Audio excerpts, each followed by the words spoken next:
Buna fikirler. Əslində pis oyun olmadı, amma bugün meydanda daha yaxşı Qarabağ görə bilərdik.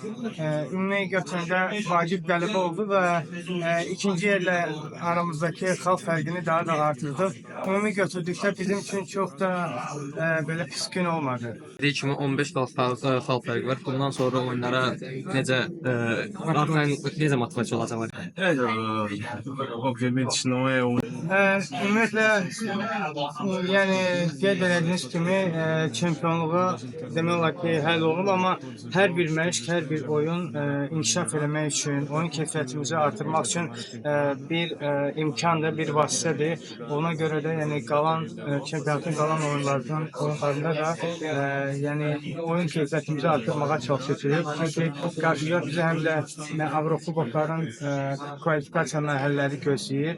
Və eyni zamanda yəni bu hazırlıqlar həm də ki, həmin oyunlara bir hazırlıq mərhələsi kimi görmək olar. Kubokun ilk oyununda Araz Naxçıvana məğlub oldunuz. Cavab görüşündən gözləntilər nədir? Geri dönüş edə bilərsiniz?